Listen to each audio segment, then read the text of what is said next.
my vice. Man up from Mars, he tripping, I put that on guard. I got the digits, but I am not calling. Wizard at night, this be that forum. I'm still stacked with that. Sunshine after that. Still stacked with that. Sunshine after that. So yeah, you know, I had a conversation with her, but it's like the signals is always crossed. I mean, like, I say yes, cause she asked me to say yes. And then she's like, I didn't want you to say yes. I wanted you to understood that a yes was required to answer the question. I was like, what?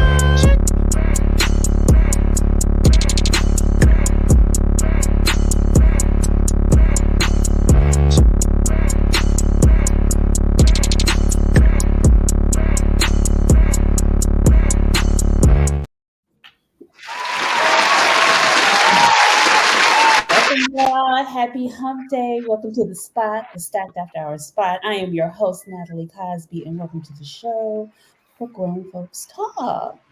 So tonight, are y'all too busy for love? Are we just like constantly busying ourselves when it comes to our lives and making room for love? So tonight, we're talking about how busy y'all are and not able to get some whatever, a little bit of self-love, other love, folks. You just creating blocks. But anyway, we're gonna talk about it. So y'all get ready, get your cocktails ready, keep those fingertips loose because we want to hear for your questions and comments for tonight's panel. And here is how we keep it lit and enlightening. Let's get into it.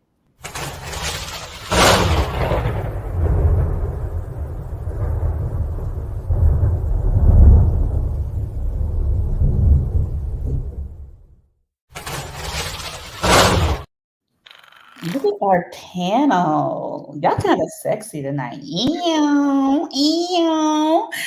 Let's welcome to the show. She's my kinfolk, my first cuz, live from Louisville, Kentucky. She's been here before. Miss Dana Cosby. Hey, Dana. Hey, it's good to be back. Thank you. Also, let's welcome back to the show our maestro, our Amadeus, our comedian. He keeps us in tears, Mr. Malik Kayem. Hey, Malik. And finally, new to the show, we do a lot of live shows with this brother, and I'm so excited to have him on the show. He is a DJ extraordinaire, bring back the day party, such and such. Everybody calls him Pleasure, but I am honored to call him Kelly Andre. Welcome to the show, Kelly. What's up, All right, y'all. And of course, my beautiful, back from Antigua, gallivanting, whoever she is, Miss Sunshine. There she is. So, you guys, with this conversation about being busy and being too busy, and all of y'all are very super busy. Pleasure is constantly spinning. Dana is constantly getting. Malik, he's like Tommy. We don't know what the hell he does. He just got 1,000 things that he does all the time. So I'm always like, are you guys too busy for love? And if so, why or why not? Dana, you're smiling and shaking your head. Yeah, so I have been accused of being too busy for love. So I am all about the love, all about the relationships, and that has been a constant issue for me from day one. So every relationship, you. Who is the one that's doing the accusing? Who? The other person. Oh, okay. Yeah. Is it your friends and family?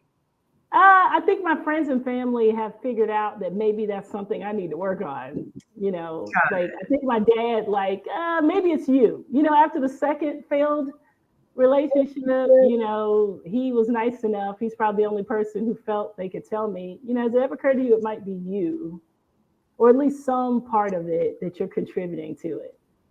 Because I'm a big fan of love. I'm a big fan of commitment and relationships. But I'm starting to realize that I've made better deals in other parts of my life than I have with my relationships. And so I had to learn that. Do you think that you are too busy for love, or is it only the other person that's telling you that? I was too Yeah, I don't do a good job of understanding the expectations. So, I do a better job when I think about other things that I do that are important to me. I go, okay, what's the time commitment? What's expected of me? I do that very early on. So we can just be Got honest. And I noticed that I wasn't doing that in any romantic situations. We were just trying to make sure we liked each other, whether we connected. I thought the end game was to, if they choose you, like if we choose each other, we're done, right? So, And yeah. so I guess so. I think the question I always ask is like, are you constantly saying you're too busy to do this, or I'll call you right? You know how when you are constantly got things going on that. Yeah, I'm a little overcommitted. I think it's not. I try to be present Mhm. whenever I'm doing, but I think if people are honestly, even my daughter who's 22 now, she used to tell me, Can I get on your schedule? Yeah. Okay, can I get a meeting? She's like 4 years old, and she understood. Okay, the key is to get on her calendar, get on her schedule. And Mhm. so I noticed when your 4 year old says, Can I get a meeting? They kind of get like, I do a lot of committing of my time, and you've got to get on the schedule. And so I'm trying to, learn how to block it out for love. Like, okay, keep some time available just in case the expectation requires more than what you had scheduled. I just didn't know. So I ask now. It's like a job description. When I talk to people very early on, I ask, what is your commitment? What does it look like when you're in a relationship? What's enough to So feel committed? we're gonna hold that one right there, Dana. Okay. Gentlemen, I'm curious because when I hear men say they're too busy, some people have always said that means a multitude of things when it comes to love. I'm gonna start with Kelly because I feel like he over here contemplating something. I'm over here with. I'm just let you know if you hear some buzzing, it's because I got a massager. I hurt You my ain't leg. too busy to get massaged during the show. I'm like, what the hell? I just Right. want to let you know Can we that see I'm over here that? massaging my leg while I'm talking to you. So, Oh you know, Lord, is it just your leg? Let me it's stop. Go cut ahead. it out. Wrong show. Wrong show. Continue. So, Kelly, I know you're very busy I as am. a DJ and an event planner and all kinds of other things. Hmm. Do women get that vibe from you when you show interest? And do That you? I'm busy. Hmm. They don't have to get the vibe from me. I just say what it is. You just I'm just straight up. you just straight up. Yeah, You I'm way that. too busy for anything right No, now. no, no. I'm not saying that I'm way too busy. I'm transparent and my schedule is crazy. It's very unorthodox. There is some structure, but I could be home on Monday and get a phone call Monday night and I'm out Tuesday morning and get another call and go from state to state or country to country. And I'm just honest on my work But you're schedule doing that because you want to. You can actually say no to if you, work. yeah. I could It's say not every job that you yes. want to take, right? Correct. I could say no to work, but at this point in at this particular season in my life, there's not too many events that I'm saying no to. And the ones that I'm saying no to is because I have something else or I'm picking and choosing. But it's I'm not saying to a woman, I'm too busy to have be in a relationship. And it just froze. I'm not saying I'm too busy. We have to be able to work it out. Uh, so we can see time. People do make time for the things they want to make time for. So if that time is, if I'm doing a drive by in the daytime at your job and it's an hour, or if we're seeing each other in whatever the quality time is, we'll do a weekend collectively to make that time. It doesn't always work. I'm definitely not perfect in my timing because my days are and I have different schedules than most women. I don't work a 9 to 5. I work a 9 to 9 and then a 9 to 4. If I'm working in the evenings, I'm doing an event at night, and let's say a sister works, her job is 7 a.m. to 3 a.m., 3 p.m. in the afternoon. I probably won't see her because either I'm sleeping all day or I'm working on another event. If I have my day gig, it depends. So really we have to communicate so we can see each other. I'm definitely not against seeing. I'm definitely not against love, but I am super transparent that I do have a regular schedule. Oh, And I'm okay. You said something that really was key, is that if you meet someone that you really are interested in, you're going to try to figure out a way in order to drive absolutely. by, say hi, get on her schedule, she Yeah, get on your absolutely. schedule, and both of you guys try to work it out together. That is correct. So I mean, go ahead, Anthony. Listen, you know how I feel about when people say they're busy. I mean, I get it. People are busy. People have a lot of things that they need to take care of. There's but so many hours in the day. But I just think if you want to make time for the right person, you will. Or even for yourself, which is going on right now while somebody. I was going to say that. I mean, it's important to make time for somebody else, but I also know my self-care is important. So my self-care is not 30 minutes. Absolutely, yes. I don't get 8 hours of sleep. So when I get 8 hours of sleep, if we get 8 hours of sleep and you count down, you worked an 8-hour job with 8 hours of sleep, that's 16 hours. Or I didn't shop. I didn't do no laundry yet. I didn't cook myself some meat. I didn't check on my mother. And then I need to check on the loved one. And then she to be understanding with it. Absolutely. And so it's 24 hours. How do you break that up? So she's happy, or and a man, not just, but a lot of sisters, they need, they require and desire attention. And time. Yeah. And time. Time and attention is the same thing to me. And so any man, I think, that wants to be with a woman or have any kind of relationship has to figure it out. I'm glad you said time and attention, because that's the currency. I think a lot of men are mistaken that we need money. We need time and energy. It's definitely not about money. Keep your money, but I know time and attention is important. I've heard in the past, keyword I've heard, priority, like women that want to be made a priority. And I've been told that you don't make me a priority, or I'm not a priority in your life. And I'm like, well, that's a pretty strong word. You are a priority. And if I'm talking to you, I'm spending any kind of time with you, in my mind, you are a priority. It may not be to the level of what you want, your expectation, or what you need, but I'm making you a priority because the fact that I'm spending time with you. Your definition is your definition, but my definition is mine. And if it's something that I'm not doing correctly or to meet your definition, then that's a conversation. That's a conversation how we can work it out better for both. So you know what, Pudge, we'll get into that. But my question is just like, when does it become our conversation?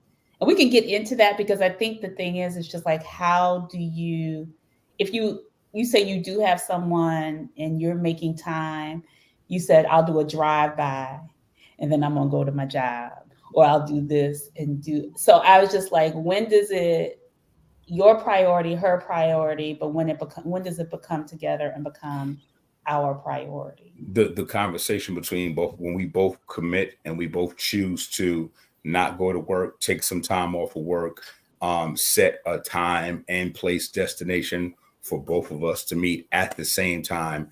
And it's nothing but the two of us enjoying each other's time and space. That's the commitment, because maybe it'll be a time where like, hey, I'm off for 2 days. And she was like, well, I'm out. I'm not. Mm-hmm. Well, then we have to go back into that cycle of when we're available. It doesn't always have to be me being busy. Any woman that I'm dating, well, she's not going to be boring and just sitting at home crocheting. She's going to have an amazing job, an amazing life with amazing girlfriends and male friends, and have a life. So I have to catch up with her too. Okay. I have to catch up with her too. Not just her catching up with me, because I don't do boring, because boring doesn't excite me.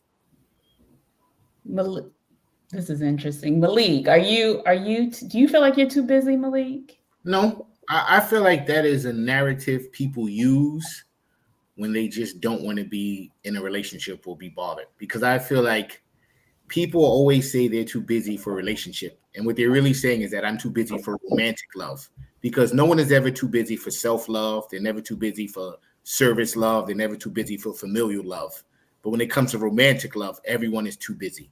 And like I made this joke with my relatives. I said, the hardest job probably in the world on paper is being president of the United States, or one of the hardest jobs.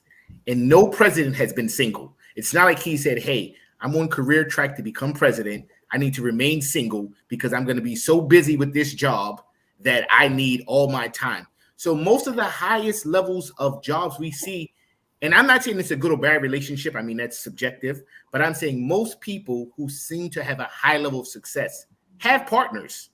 I don't know if it's a successful partnership or successful relationship. So this whole too busy narrative, I just think is nonsense, because it's like, if someone told you right now, hey, I need you to come to my house, pick up 10 grand, you're not going to be too busy to come snatch that money up. If you had a person that was your best lover who called you out the blue and wanted to give you some, you might make time. So I feel like people prioritize what's important to them. So is too busy code for too scared? I think it's code for too scared, or I don't want to be with you. Yeah. I'm too busy for you. Do you really don't? Okay, so I mean, if you want to use the Obamas, I mean, I think Michelle talked about how much time she spent alone. When you're with somebody that ambitious, and he wanted everything, you know, he wanted the wife, the kids, and the career. Okay, because I think so do I. And that was a real issue in their relationship, that they had to make a deal. You know, you think about, I think we talked about that, was it Giselle and the football player? Like, he was supposed to retire. Tom Brady was supposed, like, I'm going to not spend weekends with you. We're going to miss every holiday. But when you retire, and then he signs up for more play. Like, there are, like Obama, like, you know, Barack, there's a lot of, and my parents, so my father, so my parents had a deal. So my dad was gone all the time. And I talked to somebody, okay, these Westchester people, you New Yorkers, okay, every guy that I've ever worked with that lived in Westchester did that Wall Street train ride in the morning, train ride back home, gone 7 a.m. in the morning and gets back at 11 o'clock at night every day. And they said their fathers did it, they did it, but it's some kind of deal they make with the wife who somehow has to manage everything while this person is gone. So I think yeah, that's the question is, when does it veer from you are super busy and the people who are busy themselves so much that they end up blocking what, sometimes I feel like people busy themselves so much that they just create blocks to say, I never have time for anything except because I'm trying to chase this paper or do whatever, or so on and so forth. Or you know what always strikes me as odd? You'll ever meet someone that's so busy, never had time for you. And then once they fall in love with you and you turn that corner, every second of their day is allotted for you now. They're calling you 10 times a day at work. They're bringing you lunch. They're making you dinner. They're calling like, babe, when you come home, when you get off of work, and you could be a doctor and get off at 2 a.m. They're like, listen, just come out. So I feel like, and I've dated women who, like, initially in the courting phase, it was like they were kind of available, kind of unavailable. Then once we turned that corner and I was like the guy they chose, their schedule miraculously opened up for me. And I just was like, you were just busy like 3 months ago. You had spin class, you had a book club you had to go to, you were going out with your girls, you had soror events. Now it just seems like every second of your day you've made available to me. So I feel like when people say they're too busy for relationships, be it a good or bad relationship, I think they just either one, are not interested in that person, or you have not engaged them enough that they want to modify their schedule for you. I wonder if busyness, I'm gonna call it busyness, is somewhat like game. Is it like a status symbol? Yes. You know what I'm saying? Anthony, I know you were talking about it earlier, but is it really game to say, you know what? I know he's doing this. I know she's doing that.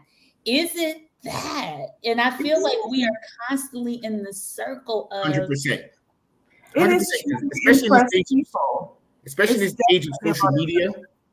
People, because here's the thing: if you have a quote unquote lit day, like let's say, Pleasure, and I'm just using him as an example, he might DJ 3 parties in one day. So he might be like, oh, I did the NBA All-Star event. Now I'm going to Jay-Z's release at 4040. Now I'm doing an after party with, Rick Ross, right? He might post that. So this girl's looking through his stories like, oh my God, I'm dating this amazing guy. He has this amazing. But now let's say the next 24 hours he's at home and he just walks his dog. Then he just does his laundry. Most people would never post when they have a mundane day. Like, oh, I'm just doing my laundry today. I'm going grocery shopping. Because you can be busy doing mundane tasks, but people don't want that. They want like this busy, excited. It's almost like people want to live vicariously through someone else. So you have to have this amazing life online and on social media. And I think that has bled into this idea of busy equals I'm getting the bag and I'm lit. And I know a lot of people who are super busy and they're not doing nothing. They're busy doing nothing. Thank you. They're sitting at video shoots all day. They're not making a penny. They're going to party, so they look like they're having this great life, but they're broke at the end of the day. So it's like, I feel like busy is relative. The truly busy people. Pleasure. Pleasure. You want to speak to that? Go ahead, Anthea. No, I'm just saying, like, I appreciate when people are busy and they're doing whatever they need to do. But you can't be constantly busy all the time and nothing is being accomplished. Like, you're busy doing what? You're at a 9 to 5 and you're busy. You can't talk. And I was there, so don't get me wrong. I'm not looking down on anyone at all. But I was there when I was so busy that I couldn't take a phone call. And you know what that was about? That was about lack of trust. I did not trust my staff to do the work that they were allotted to do. So I was a micromanager and I was doing everything myself, right? So I know it takes some time to mature into feeling confident enough to do delegation, to trust your staff enough that they could do their jobs themselves. Sometimes we are micromanagers and we don't realize it. So when people are like, I'm busy, I can't take a phone call, then you're not managing your time that well. And then there's a lot of people like Pleasure who's not working a 9 to 5, who have contracts and are working on different things. Fine, get an assistant. You can't do everything yourself, right? Make time for yourself. Forget about love for right now, but make time for yourself. When is good time for yourself? Because after you run yourself ragged, trying to chase all of those different contracts, what is left back of you for yourself? Not necessarily for a relationship, but for yourself. Pleasure. I have an assistant and I delegate my businesses. There's things that I have to do hands-on myself. There are things that I let my staff do. And when my phone rings, I picks it up. If I can't talk, I'll pick it up. Hey, I have to call you back. If I'm extremely busy in the middle of a conversation, I'll shoot a text. I'll call you back. I'm not the best person to call back right away. My follow-up sucks sometimes, but I will call you back. And I'm busy. When I'm busy doing something. I ain't sitting around. And I don't post everything at all. I don't believe in societal norms with social media. I actually hate social media. I'm not a social media fan. I've just gotten better at using social media because it's important. But I just told someone yesterday that before there was social media, we communicated effectively by phone call or email. And we were still busy and we were still popular. So societal norms dictate what people are doing today. So even when if I'm out at the spa and I want to have a spa day, maybe I'll feel like posting that. If I post something positive or post in the morning, I'll post that. If I'm on my bike and I'm bike riding and I see something amazing, I'll post that. And that's my self-care, right? But I'm busy working out. Doesn't mean that I can't talk to you, right? It doesn't mean that my team's not working. I just balance my life out the way it is. But when I'm in it, I'm in it. And my work is action work with the different things that I do. So I don't sit behind a desk. I have people call me if I'm doing a party and they want to talk. Well, I'm doing a party. Why are you calling me? I'm supposed to talk to you while I'm DJing this party for the next 7 hours, or if I'm in the studio recording. I'm not talking to you while I'm in the studio recording. But that sounds a little needy. That sounds like needy more than anything. The else. person, but Yeah. this is a real thing. These are real things that happen, at least in my life. I'm quite sure in other people's lives too. So Yeah. you understand who I am. I'm telling, not only have I told you who I am, it's very evident who I am after you see. So you not understanding, now you're not understanding and you're not being respectful of my time when I am working. You're pushing your agenda because you need to talk, you need this right now. Well, that doesn't become a long-lasting relationship, because that's an automatic, you're not the person for me because you really don't understand what I'm doing. And I'm gonna be single. And I'm gonna enjoy being busy, being single by myself, because I've opened this door and this window. You don't understand it. You're getting upset, or you're upset. I've had women tell me that. So, Pleasure, can I ask you a question? When was the last time you were in a serious relationship? Like, how long has that been? Long blood clot time. So. A long blood clot. Okay.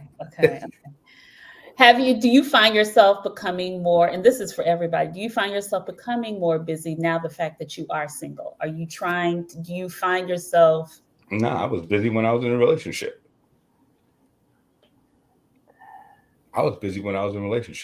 And my lady was busy, when I was in a relationship. She was busy. She was very busy with her job. We just made it happen. Do you find it easier to maneuver now that you're not in a relationship? Oh, absolutely. I don't have to answer to nobody. But you also have the assistance of having a partner that might help you balance certain things. Yeah, I'll send my assistant certain things that need to be done. But as far as relationship, as per the question, easier for me to move. I'm enjoying the fact of I'm out of town right now. I literally booked the flight and I left. And I normally don't even tell my mother. I happen to be on the phone with my mother, like, yeah, I'm going out of town. She's like, oh, okay. I'm out. I enjoy that I could get up and go when I want to go. I've dated people and they've been upset with, oh, I didn't know you were going out of town, and where you going and when you coming back. And I'm like, so I'm out. I don't know if I have to answer that. I don't know. I mean, I don't really have to answer those questions. I answer those questions out of respect and courtesy, but I don't have to answer those questions. I only say that to say being single allows me to do what I want to do when I want to do it without having to answer questions to anyone. I only answer questions to someone I'm dating, again, based on the respect, because it's a respect thing. I'm going out of town, or we had this time. Hey, I'm out of town for a couple of days, but now I'm out. I don't tell nobody what I'm doing, and I like it. Dana? Yeah, I've been single for a minute. For most of my life, I've been in a relationship. And so the freedom that I feel right now, I'm a little worried. Why? That I will have a hard time bringing somebody in again. Bringing somebody into your world? Yeah. Like I traveled this week. Yeah. The travel, like I don't have to coordinate my schedule around anybody. I can come in and leave and come home whenever. I eat whenever I want to eat. I mean, I don't alter my schedule for anyone. And so there's a freedom that I have not experienced as an adult in a long time. Like this, I just can wait to eat at 9:00 at night because I'm hungry. There's nobody like, where's dinner? Or like, it's just a Are weird... you saying when you were in a relationship before that you weren't able to just eat whenever you wanted to eat? You had to do what? Oh, okay. I'm sorry. I was with men, just so you're clear. Okay, I was with men, and part of their expectation of me being a wife was there were certain expectations, like we're going to have dinner together. Like that's one of the things that people like being in a couple. Is that an expectation, or is that just a normalcy of a relationship? Well, see, exactly. Thank you. Because when you get with a woman who's an attorney who doesn't get home until 9:00 at night, so we're like, how do we do this when I'm not going to be as good at my career if I have to get home at a decent hour to make sure we have dinner? And so that was my first husband. My first husband, that was very painful for him to not have dinner as a regular occurrence in his marriage. Like we could do it on the weekends. So Dana, you put billable hours in front of love. is what I'm hearing. That's what I'm hearing. It's you put billable hours in front of feeding your man. That's what I'm hearing. It is. I had a plan. Oh, that's hilarious. That I knew I was going to have to step back. I'm just like an athlete. I knew I was going to have to step back from my career when I had children. I was going to get married and I was going to have kids and I was going to have to step back. So yes, it was very hard at 25 years old I got married at 25, but I didn't have kids till I was 30. It was very hard to get me to step back in my career. I wanted to hang with the boys. They stayed till 9. I stayed till 9. I did not leave early because I had a spouse. So do you guys have y'all enjoyed your careers more than your spouses, Dana? Do you prefer to hang with the boys than actually? My thing is, why did everyone have a career track, but you don't have a life track or a partnership track? Okay. Everyone has these career goals like, hey, if I'm a lawyer, I'm going to be a partner. I'm on that track to be a partner. But you didn't have that same thinking of like, okay, you know what? I'm on a relationship track with my husband, and we got to get to this point by year X. This is the woman problem. Okay, every guy that I work with was married.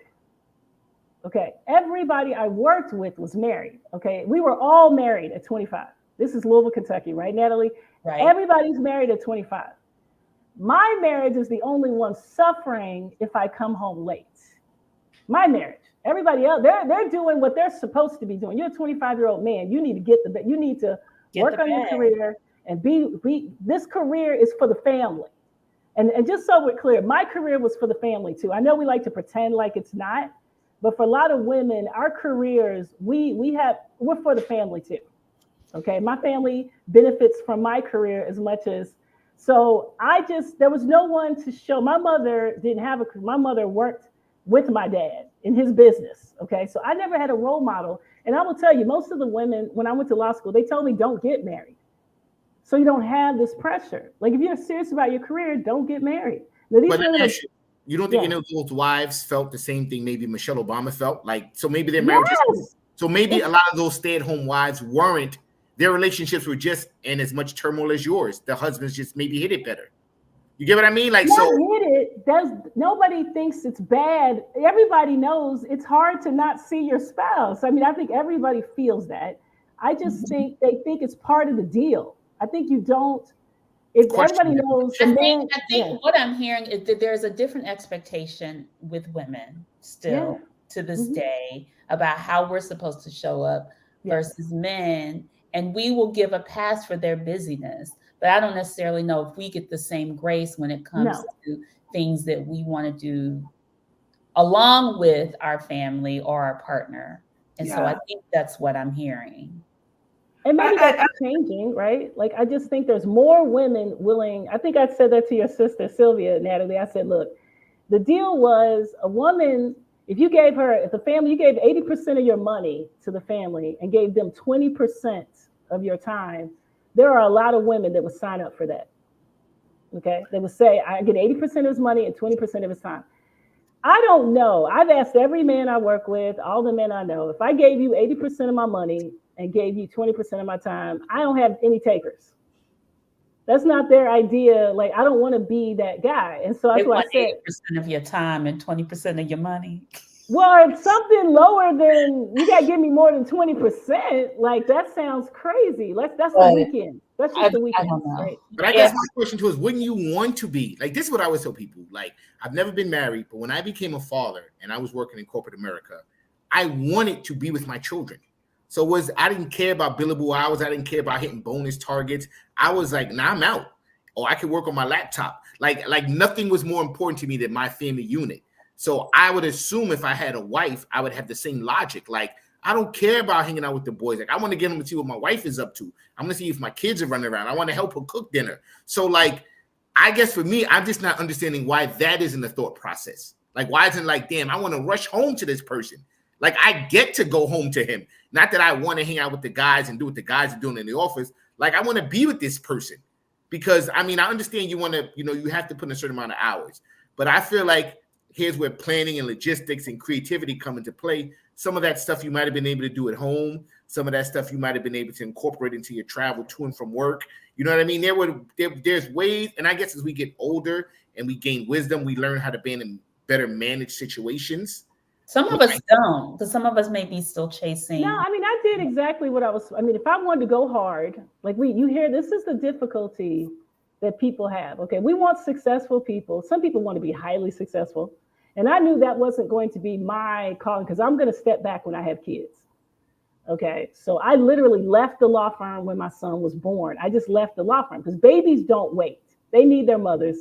Dana, let's fast forward now. Okay, yeah. Right? We're 20 years into today. Yeah. What is stopping? What is your own personal block?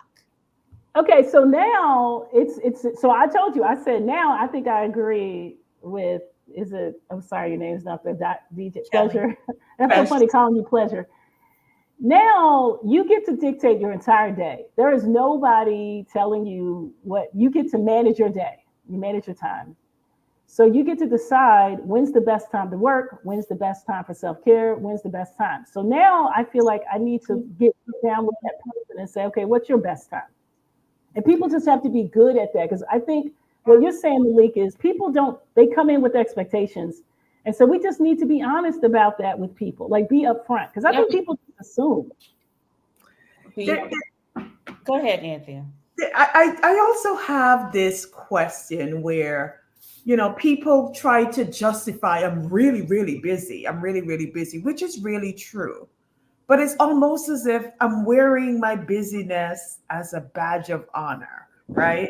So the person that doesn't say that I'm busy all the time, are we just saying if they're not busy, they're not making money, or if they're not busy, then, they just have too much free time or something like that, as opposed to if someone is really busy, they must be doing something really, big, I think this whole I'm busy is a badge of honor that people are wearing, as if the person that doesn't say they're busy is just not doing anything of value. They're insignificant. Well, is there a Mother Teresa? Is there like a Mother Teresa busy versus a Jay-Z busy? I don't think it matters. Whatever is important to you in your life, I don't think that's anybody to judge. I think the question is are you emotionally unavailable? Are you available to receive? Is your busyness is that a way to block you from not dealing with what you may be bearing emotionally? I think some people, I personally don't think the quality, we're talking about quantity and quality sometimes. Mm-hmm. Mm-hmm. I don't think available people, and that's been my experience, are always the best relationship. I mean, some people have good relationship skills. You're just literally not getting to spend much time with them. But when you do get to spend time with them, maybe the time is good. Maybe it's great, and you just wish you had more time with them. There are people who are available, but it's not a good experience to spend time with them. They don't have relationship skills. So I think in some cases, a lot of people are busy because they don't think people are, like I would say a lot of my female friends, they're very critical, and they're saying that why give up for this person? Like it needs to be somebody like my time is valuable. I have other things that I could be doing. I want it to be worth it. When I hear why give up, that sounds like it's a little bit of fear and it's a little bit of hesitancy because they possibly have been hurt and there may have been some there's some scars. So Natalie, are you saying most busy people are being busy for a reason or because they're not necessarily always? No. I'm not saying most busy people. I think people people have a lot of stuff going on in their lives. I'm not saying that. Right. But when somebody is constantly telling me, I'm so busy, I'm so busy, I'm so busy. Are you open? I'm so busy. I want to introduce you. I'm so busy. My thing is just like, one guy told me this, who was an oral surgeon, who was in his residency. He's like, nobody is ever too busy for what they want. Right. You would just never, if there's something you want to do, you're going to make it happen. Right. Whether it's an hour, whether it's whatever. But 1 hour is great, right? The problem is, like, I think what I'm saying is people want to have dinner. They want the hour. Like, I agree. If you're with an oral surgeon, you kind of know what the hours are going to be like. There's emergencies that happen. So you kind of know what you're getting yourself into. So I do think we have to differentiate between people who have lots of social activities, lots of hobbies and interests, and they just like to keep their schedule full. They just like to keep it full. They have a lot of energy. Right, because I feel like they keep it. Now, this is where I do believe when somebody is constantly keeping themselves full, yes, it's because they don't want to even deal with themselves. Right. Like yes. they don't even have a moment to breathe for themselves. Like I think, Anthony, you said it earlier. Like it's just like before even a relationship, just a moment for yourself to think and collect your thoughts. But Natalie, on the flip side too, there's a lot of people that are not as busy and still are not emotionally there as well too. That is true. Yeah. Do you ladies respect the person? We're not even talking about them. Do you respect the man who isn't busy? Who's like, hey, I got all the time in the world. No, I have a friend, and so she's had a very successful marriage. We went to law school, and he does not work. I mean, he does not work. He's tall. He's dark. He's good looking. Did you guys hear that moment of silence that the panel had when you said he does not work? She's the only one of us that has managed to have a long-term successful marriage. And she's a president of a university right now, but she was an attorney, so she's always. Is he retired? I mean, no. He does not work, and was basically like a lot of women do when you have a. He's a stay-at-home husband. He's the house husband. Yes, he does not work. Now, I'm not saying he's not busy. I'm just saying he doesn't have a job. He does not work. So his time is fully devoted to the family. Kudos to them. It's and working, right? Well, and that's what I was saying was it works. And I have not had a marriage that worked. And I said, okay, I'm going to look at this marriage that works. Okay, this marriage makes sense for the two of them. Yes. Okay, it makes sense for the two of them. And so I said, I still have hope that people can figure it out. Okay, that's what they figured out. I just think sometimes we don't give ourselves, that might be an extreme for a lot of women, but I do think we need to be open and not let society and other things kind of interfere with your decisions. I think in order to make it work, you have to be willing to do what makes sense for the two people, whoever, and not let what other people think kind of interfere. At 9 p.m. Dana? Are you changing at 9 p.m. dinner time? Oh, now like you said, Malik, I couldn't do it as a first year associate, second year. So I had too much. You got to pay your dues. You got to prove yourself. Now, so what's crazy in my last, I used to rush home. Everybody knew what I was doing. I used to rush home, make dinner, have dinner with my spouse, and then get back to work. So, yes, I always. So you don't agree with that, Natalie? So this is my question. It's just like Pleasure and Dana and Malik. You haven't really talked about whether you're busy or not, or is it something else? No, but you're not busy. I do a lot of stuff, but I'm never too busy for certain things. Okay. Do you guys, how has it been received? I want to kind of start with Pleasure. How has it been received when your schedule starts to affect your relationship? Like, where is the tension usually coming in, and how have you dealt with it? And what do you say about yourself that you could have done better? If you think it's something you could have done differently. When the tension and the stress starts to come in, first thing I do is address it. I ask what the problem is, because I ask what the problem is because I don't want to assume. Some people don't talk straight. They'll act away. What do you mean? They'll drop subliminals. Yeah. They'll drop hints. They'll be sarcastic because they really can't be direct, or they haven't been direct with me in regards to my schedule being busy, because it's almost like the way I've received it is, well, I know he's busy, but I don't give a damn about him being busy. So I'm going to drop this hint and maybe he'll do something different. And so I have to decipher through that. And so instead of deciphering, plain talk is plain understanding. So what is the problem? I did say to you that I'm doing 1, 2, 3, 4, 5. Yeah, but what happened after number 5? You didn't have time to do such and such and blah, blah, blah.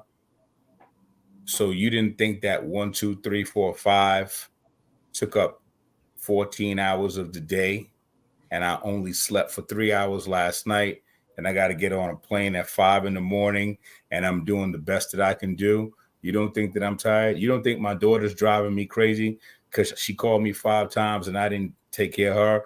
But now you're in my head. You're dropping subliminals. You're upset, but you knew I had to do 1, 2, 3, 4, 5. So that sounds like a flip. It's not. It's not a flip. It's what I've dealt with. I'm giving you a real of what I. I'm actually giving you a real scenario. Okay. So it's a real scenario. It's not a flip. When there's tension, the first thing is to converse about it. What's the problem? Right. So clearly, So clearly, she needed your time.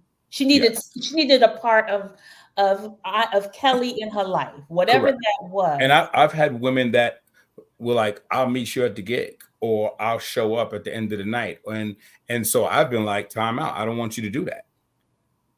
I don't want you to do that because I'm at work and I'm going to use the Dana for that. I can't come to your law firm and sit up at the firm at your job and wait for you to get off or just sit there and file papers. And just because I work in entertainment, that doesn't mean you can just come to my job and just sit there and wait or perch up at the bar. I don't even know. I'm not. We're not doing that because now you could be baby boy in the car picking her up. Wait, correct, Kelly. Correction, you can do that. You can show up at especially if you're in your own office. No, you can do that. And hang out in your office. You can do that. I don't like it.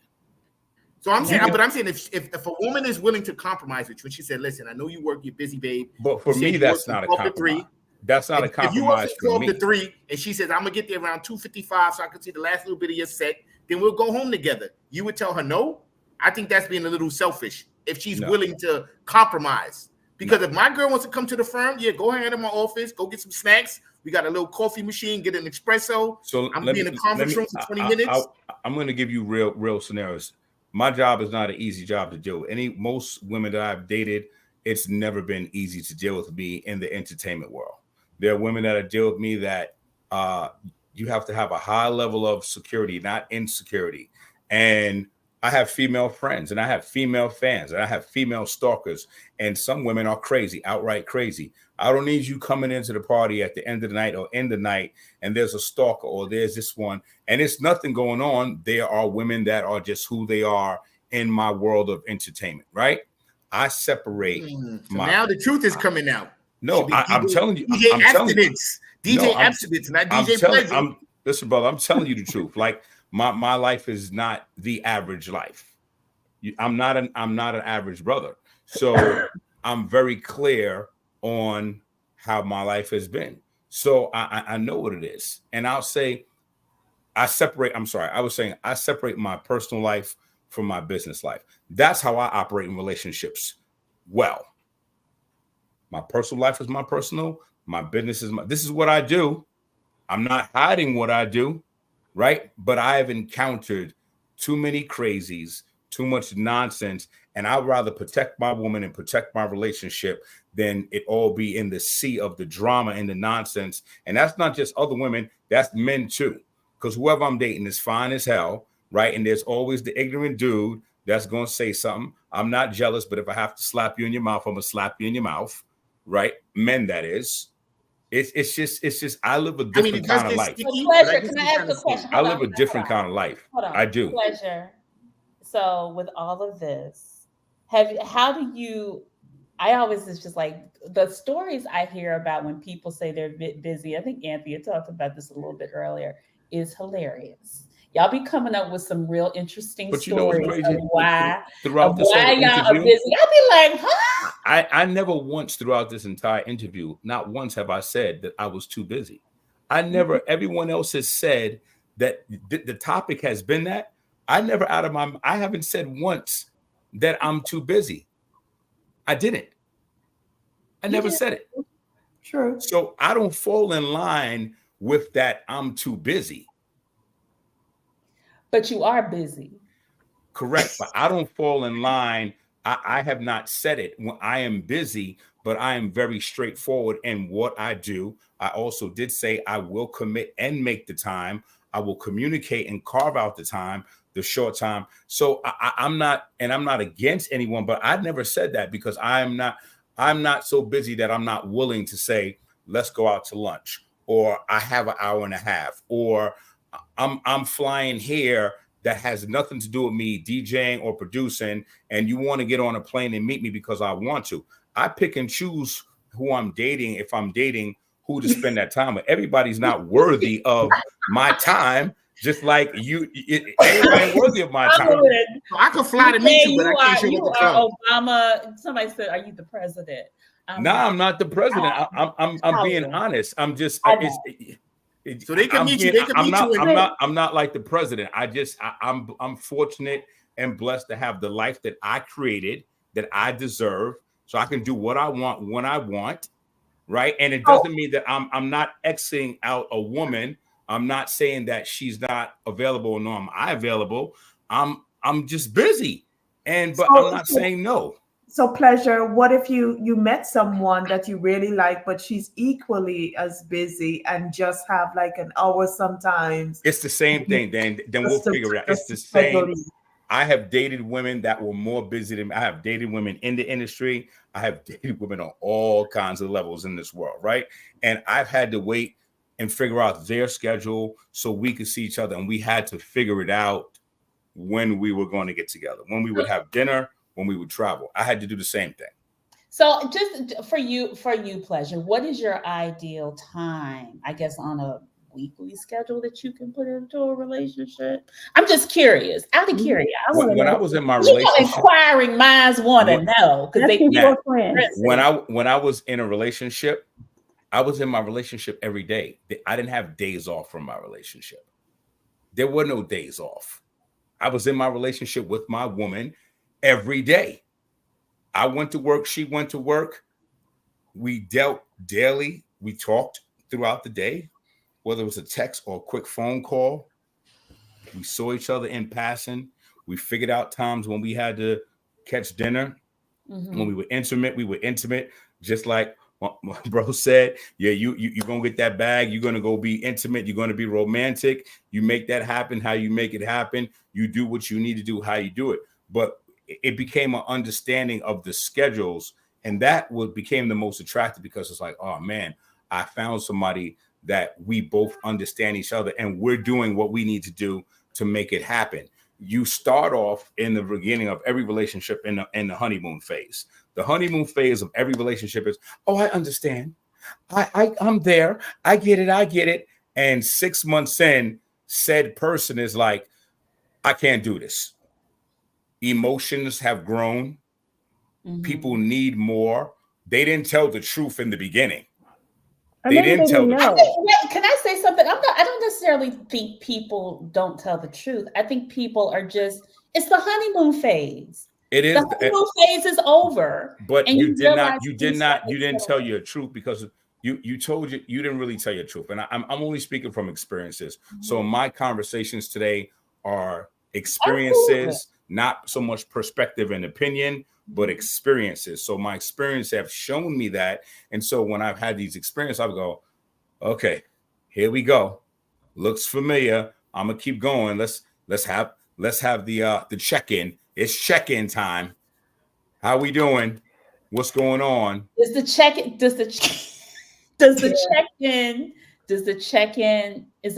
triggering for y'all? No, it's not triggering for me. It's a check-in. It's a conversation. Okay.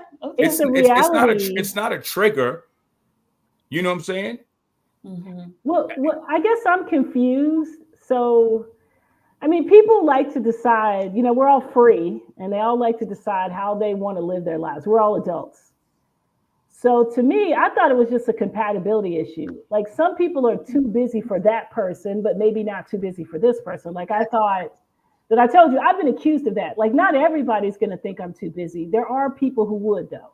And I've met those people where they had an idea. My son is going through that right now. So my kids are in their 20s. My son is 24 and these girls want him to go work out with them every day. They want a boyfriend who's like a friend. They spend all their time together.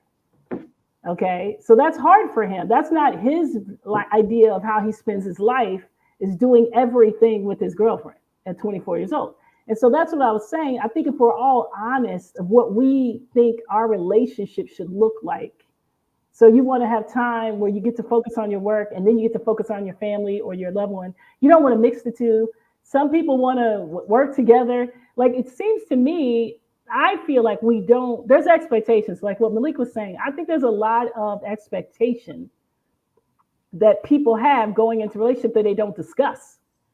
Because, just because Malik, Malik, if I met you now, I would want to hear what you're saying right now. Like what you're saying right now would be very helpful to know, because you're like, well, you would choose your job over, like, I need to know if the person feels that way, because that's going to become an issue. Like you're going to have to resolve this. And these things are not easy to resolve. And so the earlier we can get to that, the better. I mean, we not having dinner together, Dana. It's over. Huh? I say, Dana, we not eating dinner together? Hold up. It's over. No, I think, what Pleasure was saying, nobody ever leaves. They just get mad. They just they get resentful. I mean, usually when I found out how this other person felt was when we were at dinner parties. When they're talking about our relationship to other people, would be the first time I heard the complaint. So they're with me. They're not telling me because they're upset. So they don't want to bring it up. It's coward. I'm not going to call it. Most men, it's a woman thing. Most men do not want to appear needy. Okay. Like we have so many rules about what's masculine. And so it's hard to admit, like women don't have any problems saying, I need to see you. I want from you. Okay. Wait, neediness is feminine? It's not masculine. Put it out there like. It's not masculine. Okay. That's why I said, we have a lot of rules about the ick factor. And I think is it a human quality that we all want to feel needed and wanted at the end of the day? Like I said, I don't want you guys to ignore the fact that my son sends me memes every day that get men who drive, like there's so many ways in which men get accused of not being masculine. So he sends me one every day. So the last one he sent me is what this girl said, he held the wheel with two hands. Okay. Not masculine. Like every day there's a new list. What? Yes. How old is your son? I'm 24, but it's true. I don't know if you guys remember when they had Martin, You So Crazy, and he did this skit about the lady who was like, she said to her man, like, aren't the Knicks is somebody playing? Like, what do you want? He's like, I just want to know if you want to go to the zoo with me. And it's true. Like sometimes when a guy presents that he wants to spend a lot of time with you, depending on the nature of your relationship, some women it's like a turnoff. It's almost like you want the busy, aloof man of mystery. Because, I think there are things we like our lives. Yeah. And I feel like we want people to fit into our lives instead of bringing our lives together. And it's hard to do when you have all these moving parts in your life that's really important to you. Your job, your whatever, your person, blah, blah, blah, blah. And you want them to just kind of move how you move. And I don't necessarily know how realistic. Are those things really important to you? Or are those things you've used to kind of buffer yourself from? I don't know. I mean, for some people, they actually may be important to them. Well, why is dinner so important? Like I always say, like, where is all this coming from? So, we're saying I came home every night, I'm present, but like, okay, somebody says, but dinner is important. And a lot of people think dinner is important. They do think, and they will decide that that's a sign of your priority.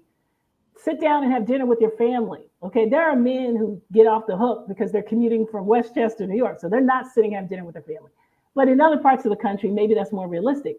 I guess what I'm saying is, are we really requiring people? Are we saying you must make those kinds of sacrifices? Are we agreeing that people have to decide what's important? and we have to like work together. Like nobody gets to come in with a book and says, if you don't sit down, if you can't prioritize dinner, you're not serious about this relationship. That is what people do though. I mean, that's what everybody has their own opinion of what they think is important to them in the relationship, right? And if it doesn't meet, it doesn't match, then either you're going to try to force it or you're not going to force it. You know what your priorities are.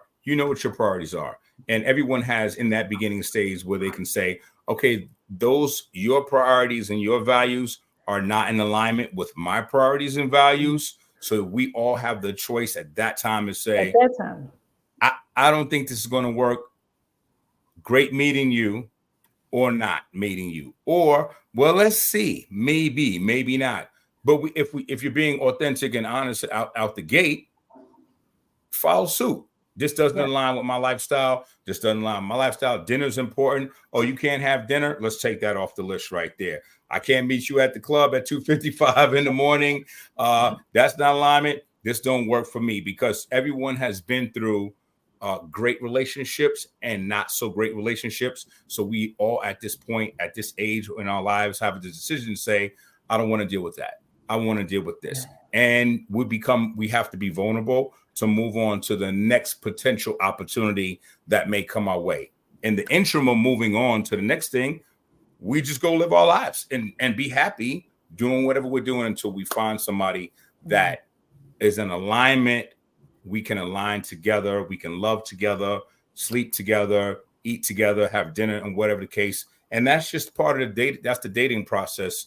And finding your one, it's just the process. But let me ask you this. Why is it that, and this is what I find happens in society, why is it when it comes to your careers, to even your housing, to everything else, we are willing to fall in line with what someone else may want for us? You might move into a smoke-free building knowing you're a smoker, but take the steps to just go outside every time you want to smoke.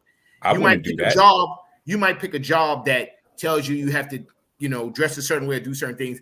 But when it comes to relationships, we don't want to compromise or curtail anything. It's like, nah, this is what I want. And I just feel like that's a little bit asinine to me. It's like I'm compromising maybe who I am for a job. That's negotiating. There's negotiables and there's non-negotiables in every relationship. But I feel like at jobs, people never have non-negotiables. But if they're paying you the right amount of money, you will do whatever they want you to do. But a negotiation is nothing but a compromise with two people having communication. Some people take those jobs that they don't want to take because they don't have no choice but to take those jobs. Right. Because it depends on what your living situation is. If you go to this job at McDonald's, you lost your job on Wall Street and you can't get a job for whatever reason, and you got to take this job temporarily at McDonald's, your ass is going to McDonald's so you can pay your car note. You don't want to, but in the meantime, you're going to take it. And that's where it's compromising, non-compromising. Relationships, it's negotiables, non-negotiables. And then we all, as men and women, we all have standards because all of us have non-negotiables. All of us. There's some things that we just not going to do. So so I just need to know, because I agree with Pleasure that these issues usually flare up, not in the honeymoon stage, not when we're doing everything we can to be together. It's when the reality of the relationship hits and we're now in it and we're realizing how hard it is and how difficult it is and how unhappy we are, and something's got to give because we tried because we had all that chemistry and we loved each other. Now we're in the realness of relationship. But I just want to know, because I agree with you, compromise is necessary, sometimes sacrifice. I'm just asking you, Malik, when do you think a person, how committed, how far into the relationship should they start making those compromises? Well, I try to approach my dating life the way I approach my parenting life and the way I approach my family life. So the devotion I give to my children and to my parents and to my family, that's the same level of commitment I try to have in a relationship. So I would say early on, I try to say, like, hey, these are the things you want. Like, let's say I dated a girl once who was a gym rat. I don't really particularly like the gym until recently. She was like, I go to the gym 5 times a week. I said, you know what? I could go with you twice. And I might not have the same intense workout that you have in the gym. She might be hitting the machines and I'm just walking around at the basketball court. So I'm in the swimming pool. But I would at least try to meet her because she might be exposing me to new things. So I feel like sometimes people, because here's the thing, as busy as someone thinks they are, you're really not that busy. I tell a lot of people all the time, you're not that busy. You're not. You're not DJ Khaled. You're not everywhere doing something. Like, you're not that busy. Like, I'm super busy. Like, I woke up one morning at 3 o'clock to get to Vermont. It's a 4-hour drive. I went snowboarding, came back. I still met this person. And I said, listen, I'm dead tired, but I want you to understand that, I had this snowboarding commitment. It's a 4-hour ride to Vermont. You saw the video, so I was there, but I came back. And I want you to know, when I came back, I'm still in snowboarding attire. You're the first person I stopped to see. And I have to go check my mom. So if you want to come with me, because I want to spend time with you, you could take this ride with me to drop with some fruit to my mother. So there's a way to do the things you want to do and incorporate and include the people that are important to you. And I'm assuming everybody does that, though, when they like somebody. Have you ever, though, everybody has this, somebody says, I want 2 hours a day, or I think, Natalie, we talked about, it needs to be a certain number of days a week. We had that conversation. Like, some people were saying, if I talk to you every other week, somebody was like, I could work with that as long as I know where you are. And people are like, nah, I couldn't work with that. So Malik, have you ever had someone say to you, you're going to need to make some changes. This is not enough time for me. 100%. And that's when we had to have a conversation. I said, well, listen, This is my life.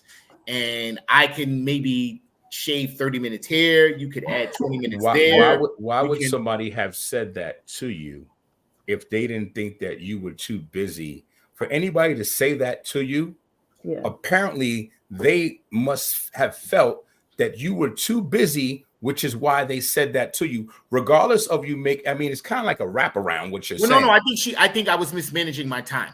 Like, she would be like, oh, you're in the studio for 4 hours. You think you were mismanaging your time? I was, to be honest. You were very firm on, now, see, you're firm on snowboarding, got you out, made the explanations, a lot of explanations see me in my attire, and you could go, you were very firm on that. But this is what I say, in my younger years, like, I'd be in the studio for like 6-7 hours. And, we in there smoking, we vibing. So I would say, like, listen, she was like, babe, like, why are you so long in the studio? She's like, why don't you, I would like to spend time with you. Can you work on the music at home? Do you need to be in the studio to get the whole vibe? And I said, you know what? I don't need to be there that long. I can work on the songs at home. Are you kidding me? Managing. I'm being both artists. You telling me you took your creativity from the studio home? You went home and smoked the blunt and created music at home versus being in the studio? I could write a song. I could write a song anywhere. So for me, I understood what she was saying, because a lot of times it's like dice games going on. There wasn't always work. There was a lot of wasted time that could have been done. Correct. It wasn't much wasted time, but there was some. And it probably was more than you realized, because you realize how fast an hour goes by. Correct. So I'm sitting there, she's like, what are you doing? And she's calling me. I'm looking lunched out on the FaceTime, like, yo, what's up, babe? She's like, so where's the song? I'm like, we still vibing. And I be home, and because I get inspired by words I hear, movies. So I'm at home and I'm going crazy writing the song. So she's like, I want to talk about the one thing that I constantly see that cracks me up: the unread messages that we can tell. And then on top of that, the unread messages. And then I've seen people double back and be like, well, they posted something on social media, so they saw it. What do you mean? Like what do you mean by unread message? Like when you're texting someone, right? And y'all are vibing. Y'all actually may be vibing, but you may get an unread message within the whole day, right? 24 hours? It's like they left you on scene. They saw it, like you say good morning or something. And they read it and didn't respond, or they saw it and they don't want to know that you like it is. Yeah. So they didn't respond. I can't stand that. Okay. It's games. It's games. It's just games. I don't like that. I've had women tell me, well, I sent you a text message, you read my message and you didn't get back. And I'll be like, okay. Well, I feel like you checking, like, you don't know why I didn't return the text in that moment. Sometimes if I see a text and you don't say, if it's not specific, call me back, or hey, I just saw this, or I'm in the middle of something what I didn't forget, I didn't respond in that moment, I will call back. And I'm not a big texter. I'll pick up the phone and I'll call back. But I feel like it could be games sometimes, especially when someone says, well, I text you, you didn't read it. So you were looking to see when the phone turned blue, or you were waiting for that? Like, what's your ulterior motive? So you know what? I figured out how to turn the damn settings off in the back of my phone. Now nobody knows when you comes through or not, because I don't have time for them games. Why is it a game? It's like if I say good morning to you in the street, you would reply good morning back. You wouldn't wait 5 hours and say, hey, you said good morning at 8 p.m., Charles. It was a game. It was a game to me. The banter that happened in that moment, I took it as, it became an argument. Well, I sent, and I was like, wait a minute, we're arguing because you sent me a text message. I didn't respond immediately. So it gave room to lead to an argument, or you being upset because you said or feel like I didn't respond in a timely manner. I agree. I mean, I think in a timely manner. I think sometimes half of these things come down to maturity and immaturity. Right. I don't play them games. Sometimes I see a message. I'm very guilty of that. Sometimes I see it and just kind of forget to respond. It's not on purpose. It's not on purpose. Or anything like that. And I give people grace when I do send a message and maybe they didn't get a chance to respond to it right away or maybe a little bit after. But I don't like, what I would advise people is just try not to read into it. Now let me ask you this: do you ever do that to the man?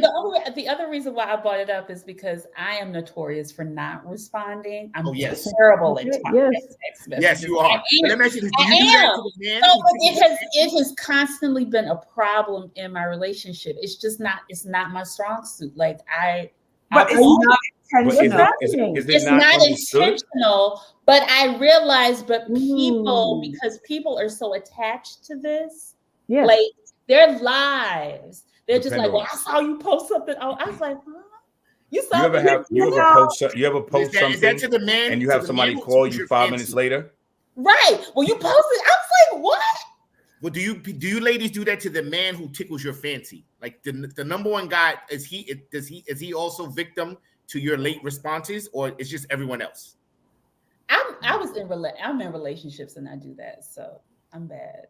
Or like to your mother, like do you have any people that you do get? I'm bad, period. Okay, now if you're bad, period. I try to respond timely, but there's sometimes I'll read the message and just get off track based on where I am. I could be at a meeting and forgot to respond, and I would give the same grace. It's you being human.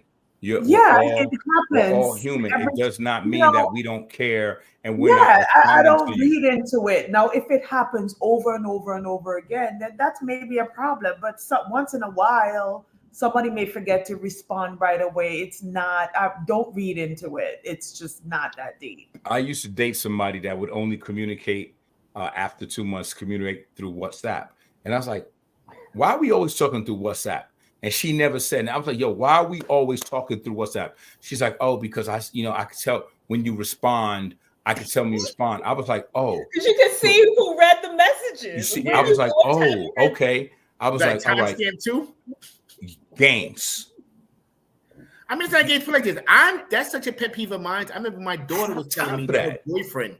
My daughter was telling me her boyfriend, and my daughter's not the best multitasker. So I'll text her sometimes and she'll take hours to get back to me. So she's like, Dad, my boyfriend always says I like play phone games because I don't respond in a timely fashion. And I said, listen, because I know you and I raised you, I know it's not a game, but you need to make a concerted effort if that's important to this man and he's important to you to try to narrow that window of your response time, because clearly it impacts him in a way that maybe you don't see it. I said, I'm used to it now. I've been dealing with you 23 years. I get it. I'll text you like, hey, I got $1 million waiting for you. She'll get back to me 2 days later. Oh, where's it at? So she really is horrible with it. But I said, obviously for him, maybe that's one of his love languages. Maybe that's something that resonates. Yeah, I mean, you're going to be respectful of people's. And I think there's just a etiquette and courtesy to texting. Because even if you are late, you could say, oh my God, I saw this, but then I ran into back-to-back meetings.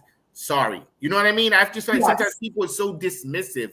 Absolutely, yes. I have a very low attention span, so sometimes the biggest thing I think happens in text messages is that we often read people's messages in the voice or mindset. Our voice, yeah. So they could just be not responding. What we're feeling about that person at the time. Moment. Right. And it gets lost in translation. We get a whole conversation like, oh, I text Dana, and Dana's I'm with a client right now. It's a dissertation. I text Natalie and call her. I get a call back 5 months later. All the time. Yeah. You'd be like, hey. Listen, we be like, Natalie, the apocalypse is outside. 3 months later, huh? What did you say? I'm better. See, and that people have expectations. Like They do. They have it. I think that's the thing. I think people have expectations. I think learning how to understand where. I think also drawing the line in the sand of like, this is like we're not doing this. This does not. Isn't that the negotiation though, right? It is a negotiation, but I think there's also things that you got to stand your ground on too. So the other thing, going back to the topic of being too busy for love, sometimes, hanging out with boys. I always hung out with boys, play games, play soccer, play sports, watch sports, and they get carried away so easily. And they just get sidetracked and very low attention span, just like myself. And so sometimes you see the phone calls coming in and they're like, oh, I'm a little busy right now. And they're playing a game or they just got carried away with something fun. That happens half the time. Maybe I'm cut from a different cloth, but I'm just thinking like, what's the significance of... Is that fair to your partner though? Is that fair? People and like, when are you coming home? When are you coming home? When now, Sunshine, is 9 that fair times to your out of 10, they're not doing anything that's harmful to anyone. But is that fair to your partner if they want to spend, like, if I want to spend time with you, Sunshine, just because I want to be around you, you're Sunshine, so I just want you to light my night up. And but it's not happening every night. You and Natalie are having like drinks, or you guys are like in a book club. You guys are just hanging out, vibing, and the time just get away. It's not every night. It's not every night. But how sometimes you just want to be with the person you want to be with. I think the other thing, it's what I'm hearing from all of us in some form or fashion is that when we're doing something and we have somebody, we're living in the moment. We're not like whoever's in front of us, that's who we're not saying that we're not disengaging our partner when they're not with us, but we're living in the moment of being present based on what we are doing. Malik, when you are snowboarding and your partner calls, are you picking up the phone, going down a hill? No. Not going down. But if I have it on vibrate and I get to the bottom, like, oh God, babe, I was on this amazing trail. I might show them. It's in the moment when DJ Pleasure is spinning Fat Albert mixed in with Nirvana. And he ain't thinking about like, I need folks to sit down sometimes. Like, it's not that serious. But it happens. That's been my experience is people have they have their need. They have these expectations. I think there's some anxious attachment people. Okay. If they don't hear from you, they start thinking you dead, you died or something. There's some people that have real issues when they don't hear back from you and they got to work on that. But for the most part, people have an idea of how they want their relationships to go. And so I think there's a compatibility issue. There are people that don't want to be with somebody who goes to clubs. Once they're in a relationship, they want you to give up going out to clubs. They do not think people in relationships go. There are people who really feel that way. So is there a drive? And I guess Dana and Anthony, I think you're pretty busy too, because you always gallivanting somewhere. Like people think you're busy. I'm not too busy for love. I know you're not too busy for love, but is there a pull to people for you because they think you're so unavailable? Like not necessarily unavailable. People think I'm sailing the ocean every day on a fancy trip. Right, but they think you're living this glorious life. Is there a draw to kind of want to be in? I think you are. I really think you are. But is there a draw? Like Pleasure just talked about how he got the crazies, he's got the fans, he's got the friends, he's got whatever. But is there a particular draw because of, I don't want to call it busyness, just like all the things that are going on in your life, and people are curious about it more so than about you? Does that make sense? I think it is. I think it is. I think it's like this whole idea of, like you said, like when a person is busy, they're AKA lit. They're getting to the bag. They're like a man about town or a woman about town, and it's like, and it just creates. So are more people popping in your DMs, Malik, when you post that lit video that you posted on IG with you flossing in your whatever and whatever. I mean, like when I'm out at certain events and they'll see like I went to the Tyler party. So people were like, oh, that was Tyler's album release. How was it? And like when next day I posted me and my dog on the beach, no one was like, hey, how's the beach with Brooklyn? You know what I mean? Like, so it is people. I think people want to be a part of what they think is excitement or busyness. Mm-hmm. And I mean, that's just what it is. Like if you're someplace that people, I mean, I'll see when you guys was like, oh, you guys were at this party. Like, oh, it looks nice there. I think just human nature, you want to be where it looks like it's fun and exciting. And I think in relationships that's a breeding ground sometimes for insecurities, sometimes for like you prefer this over me, especially if you're dating someone that's leads a little more sedentary lifestyle. They're not trying to be out as much. They might they might just be like, wow, you want to see him to be at all these like social events, and you don't just want to maybe cuddle up with me on the couch and watch movies. So I do think the initial busy conversation is more just a logistics conversation. Like, what do you like? What do I like? I think sometimes you're right, Malik. People say I'm busy to make themselves sound like more important. They are important, and half the times they're busy doing nothing. Let me tell you that. Not saying you pleasure, because I know you're busy. I've seen you in action, so I know. I'm not saying, I ain't saying nothing. I didn't even, I made sure that this evening on the show that I don't want to be any type of boastful, but I know what I do, and I know this. So I'm not explaining what I do to anybody. Yes, and people are legitimately busy. I get that, Mm-hmm. but yeah, when it comes down, but I know how to go to the spa. Yeah, I know how to take time and go to the spa. Yeah, but when it comes down to the actual topic, are you too busy for love? I'm not too. I appreciate love. I receive love. I love being in love. There's nothing wrong. Love is amazing. Does love have to fit in your schedule? No, love is bigger than the schedule. Okay. Love is bigger than a schedule. Okay. Yeah. Okay. All right. Dana, does love have to fit? I know love does not have to fit in your schedule. The last relationship I was in, I thought that he did a good job. Like, people need real hands-on ways to deal with, because unfortunately, the role models that I have don't work. I had my mom, the role models that I have weren't very helpful, because we had a guy that was gone all the time and a mom that was home. And that was kind of that trade-off. It doesn't work. It doesn't help most of my friends or me. But this guy, the last guy I dated, he said, look, he did two things. He said, I know you're busy. He said, just like that, I know you're busy. And I like that you're busy. I like you doing your thing. That's one of the things I admire about you. But here's the deal. I need to be the first person you talk to in the morning, and I need to be the last person you talk to at night. That's easy. And he said, and guys, you would think, well, that don't sound that hard, but I literally would have to rush people off the phone. I'm like, guys, he's calling, get off the phone. Like, I gotta honor, this is my way of honoring the deal that we made. He's like, I'm not gonna feel important to you if you don't make this. You gotta honor this request. And I said, wow, I wish my previous relationships had done this, had figured out, what do I need from her so that I feel like I'm prioritized, and just tell her to do it. And so he did it. That's what I was saying. I thought that was a lot of pressure on you. I have a question. I like that though. I like that he's very like, I want to be the first person you talk to in the morning, the last person you talk to at night. What happens when people move the goalposts on you?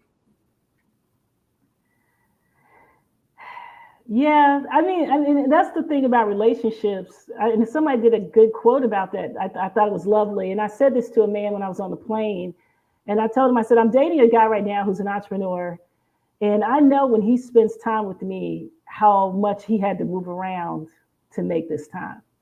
And I know it. I know that when he spent 3 hours with me, there are phone calls that he didn't answer, people he ignored. And I know that, and I try to remember that and appreciate that he has prioritized me, and I'm going to act like it. Like, I'm going to, and so there's a fairness. I'm trying to be fair to this person. I like you, but I know you're very successful. And so I want to be with a successful person. I got to figure out how to be with that person, but they got to be fair. When we're dealing with very successful people, do we end up kind of acquiescing to whatever is, I don't know, acquiescing to what they need at that moment? Are we going like, I don't necessarily know if men do. Yeah, I think it's easier. It has been. I think women do it probably a little bit more than men do. We kind of expect it sometimes. So like Jane Fonda says, like every time I get with a man, I lose myself. And I felt the same way. Like every time we get into a relationship, because she liked very successful men. So every time she got in a relationship, she started making these compromises to the point where she made so many that she felt like she lost herself. And so I think that's the balance we're all trying. It's the tension. I heard one of the therapists that I talked to, she said, a good person is always balancing between duty and pleasure. Like you're always trying to figure out, what do I want? And then what should I be doing or what? And it's a constant, that's what good people do, is they're trying to balance the duty you have and the commitments and then your pleasure and your desires. And you're always balancing. So I just think it's hard. And that's why I told you, when you have a partner who can tell you, and we just need to be about that in sex, food, if they could just say, look, this is what I like, they make it so much easier. And I agree with you. If they could try to not move the post too much, it might actually work. But do you find, do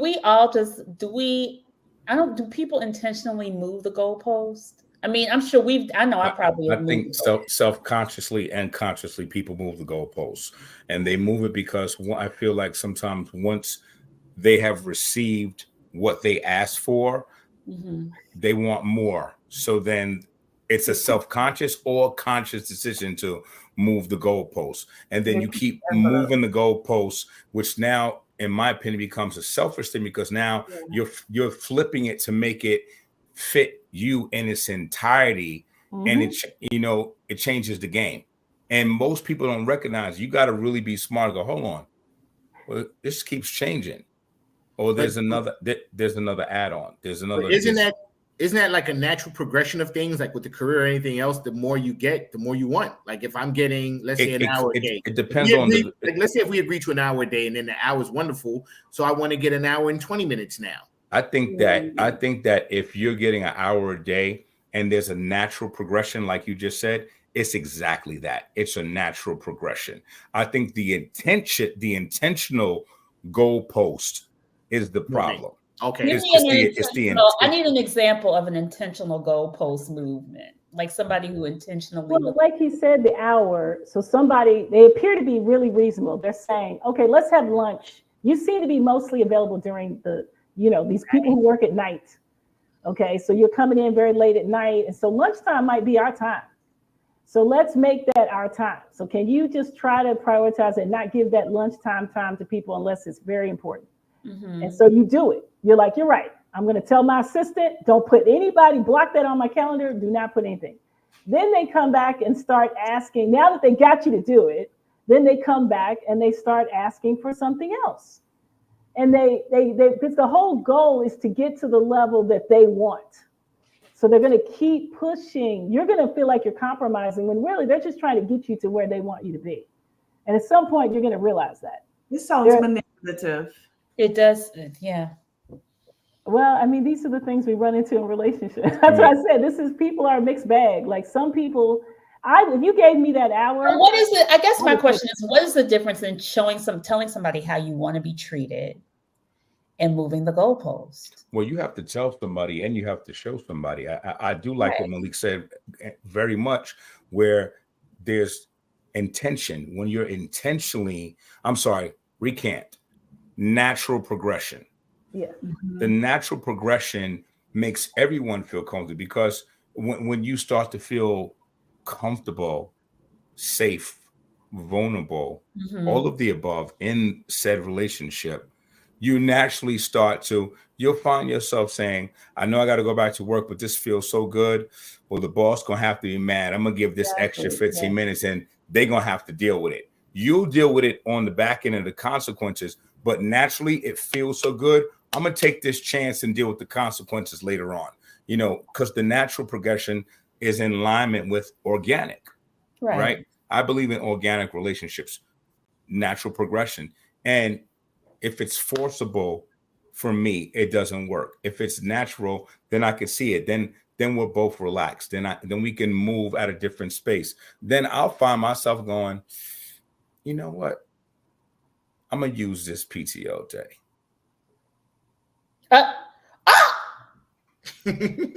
Is it time? El Rapito. Yes, time. It's short. It sure is. An hour and a half. An hour and a half. We are here. Damn it. Damn it.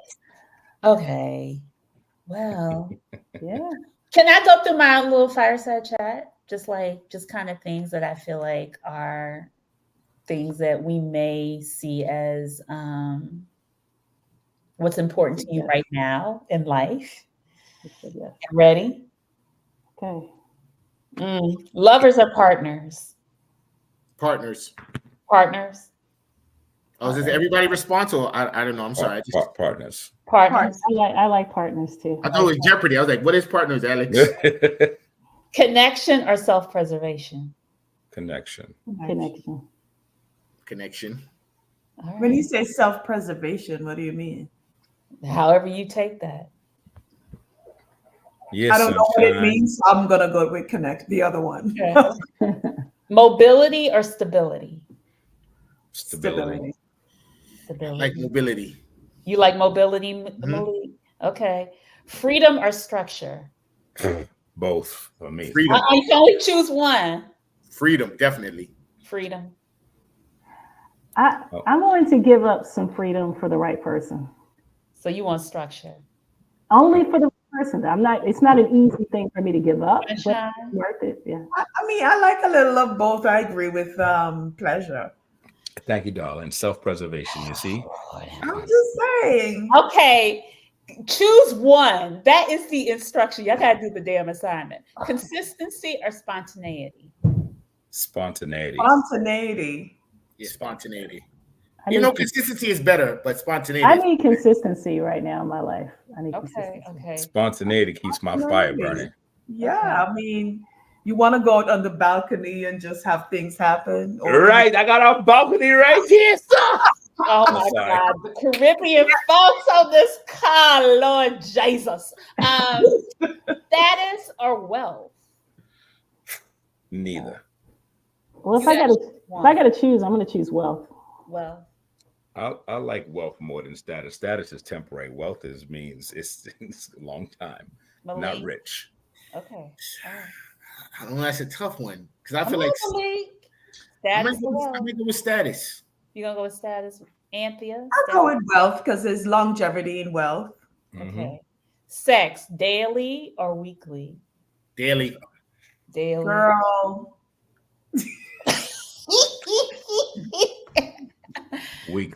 Weekly pleasure. Okay. Ladies. Inquiries.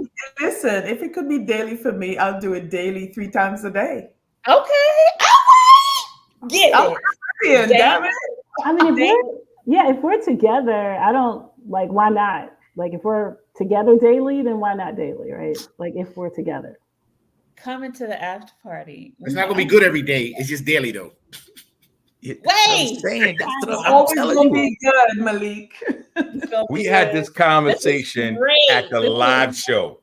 This is awesome. Thank you guys. Thank you. Thank you. Appreciate it. Kelly Andre. Thank you, Dana Cosby. Thank you, Kim. And thank you, Sunshine. We will see you guys next. Are we off next week? We're off next week. So we will see y'all on the good foot. I think we're off for 2 weeks.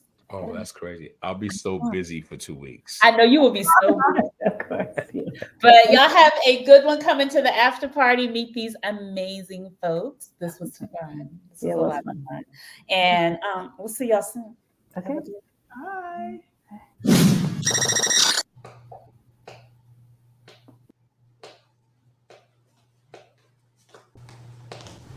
Oh, wow. Hola, mi amor. What's up? Please. What's that for? What time your flight came in? 2:15. 2:15? Yeah. Do you know what time it is? I don't know. My phone died on the plane. Look. Oh, okay. Wow. I mean, I'm here now and I missed you. But babe, did you get the stuff I asked for tomorrow? Please tell me you got it. Please. So we're not gonna hang out tomorrow. We're gonna spend the whole day together. Let's just go to a quick meeting in the morning on a boat. Meeting? It's on a boat. It's a business Boat? thing. It's Miami. That's where you have meetings at, right? Boats? I don't know. Yeah, I take it yourself, boo. Oh, my baby. Thank you. That's for you. What's this about? And this is for me. What's this? Because my bag is bigger than yours. Hold up. Hold up. Yeah. My bag.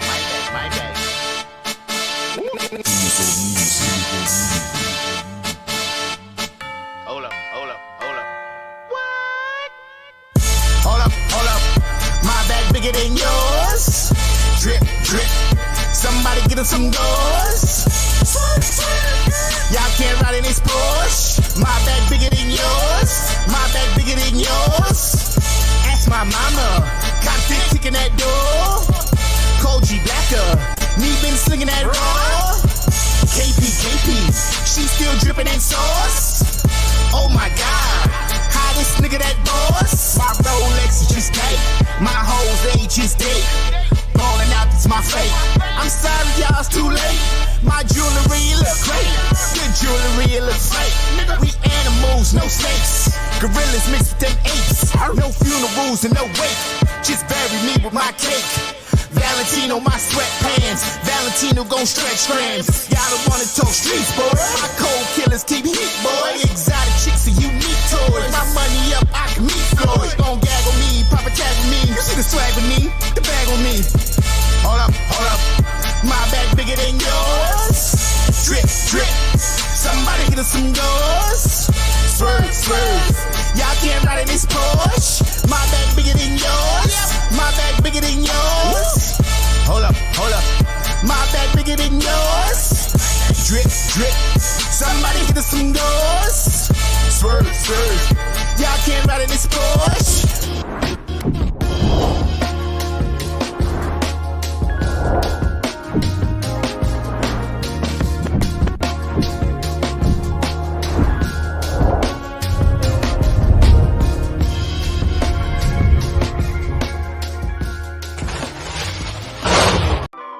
Join Stacked After Hours, The Spot,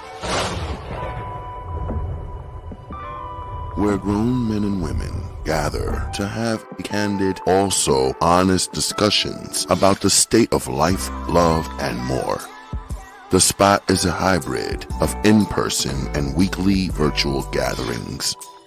Join our Facebook group and answer our daily questions. Subscribe to our YouTube for our weekly live talk shows and join us on Zoom for our talk show after parties for lively conversations with other opinionated, grown and sexy professionals. Just search, like, follow, and subscribe to Stack After Hours on Facebook groups and YouTube. Also like and follow our brand pages at Be Stacked Wellness on Facebook and IG. So wherever you are, at home or abroad, pull out your laptop, tablet, or smartphone and join in the conversation with the members of Stacked After Hours. The Spot by Be Stacked Wellness. See you there. As you know, and if you are new to the Stacked family, we always keep our conversations lit and enlightening.